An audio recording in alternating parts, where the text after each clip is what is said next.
What's up everyone? My name is Kyle, and if you're new here, welcome. If you're an existing subscriber, thank you, I appreciate it.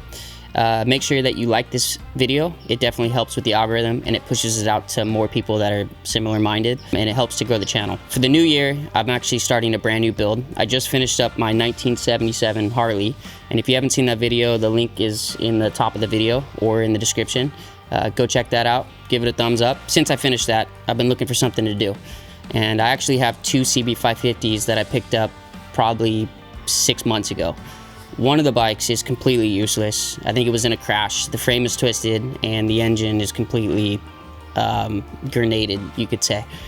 The other bike is in really good condition. The frame's straight, has a great engine. It will need to be rebuilt. This bike is not going to be a typical cafe racer. It's actually going to be more of a modern style tracker. I think the CB550 is a great platform to do something like that.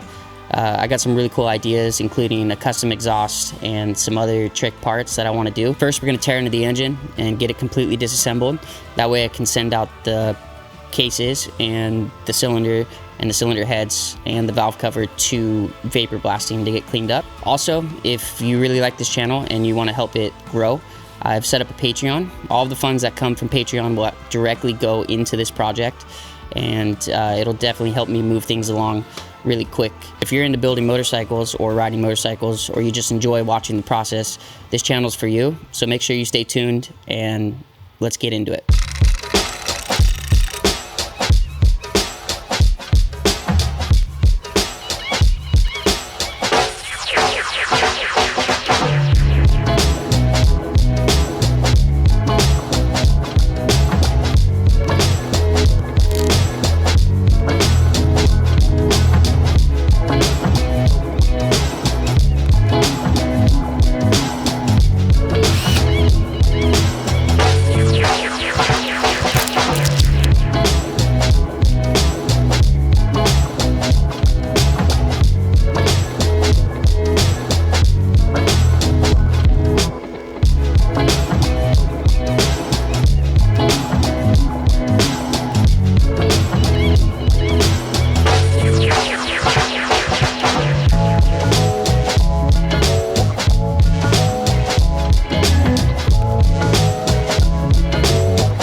Now that the engine's apart, I wanted to go over a couple things. If you're going to be replacing the lower end bearings, then this doesn't really matter. If you're going to be reusing the existing ones and they're in tolerance, make sure that you mark the position that they're in and that they go back into that same position when you put the engine together.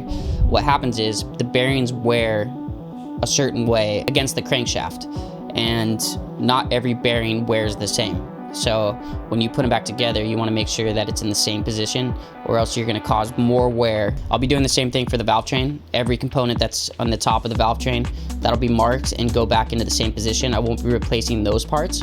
So it's just very important. Make sure that you're thorough and you mark it and you can understand it in a way that you know exactly where they're going. After I do that, I'm gonna pack all this stuff up and bring it to the vapor blaster. Vapor blasting guys usually like when you degrease the parts. They'll actually charge you less if the parts are cleaner. It keeps their machines better, and the slurry doesn't need to be changed as frequently if you bring them a cleaner part. So make sure you degrease it. You'll get a better price, and make sure that everything's organized and labeled. I'm gonna go ahead and jump into that right now, and then we're gonna head to the vapor blaster and drop these off so that I can start on the frame.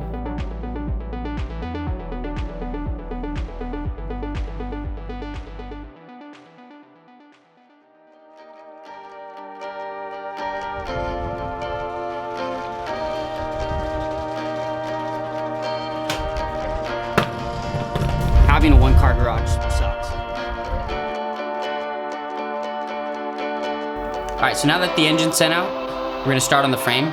The first thing I need to do is mark out all the tabs that I want to cut off, and then I'm gonna take a grinder with a cut-off disc and cut those tabs off, and then sand them smooth.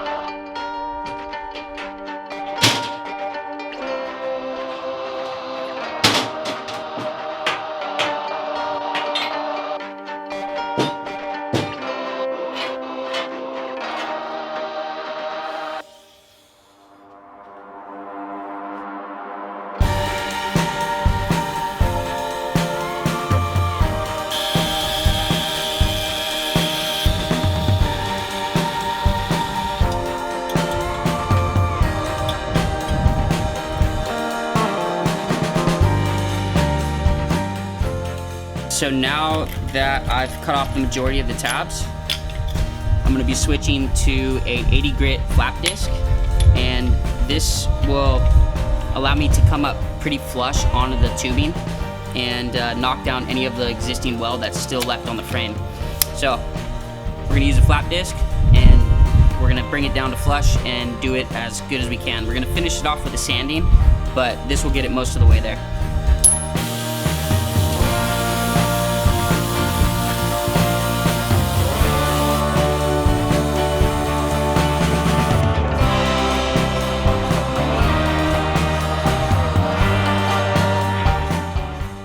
All right, so now that most of the grinding's done, I'm gonna go ahead and go over it with a orbital sander. I'm just gonna straighten out the lines.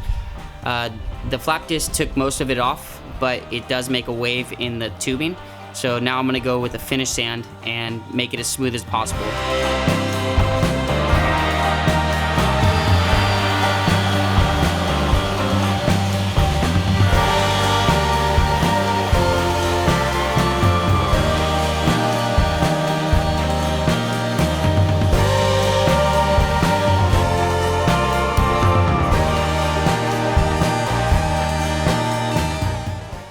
Okay, so I have the frame most of the way there, and we're off to a great starting point. I'm definitely gonna go over it again and make sure that any of the ripples from grinding are taken out. We've also sent out the engine to the vapor blaster, and those parts will be coming back in the next couple weeks. In the next episode, I'm gonna start on the fabrication work. This includes welding on the rear loop, all of the mounting tabs, and fabricating a battery box and an electronics tray. I'll also go into detail about ordering parts online, and I will also share with you guys the components that I always use on all of my builds. If you made it this far into the episode, I really appreciate it.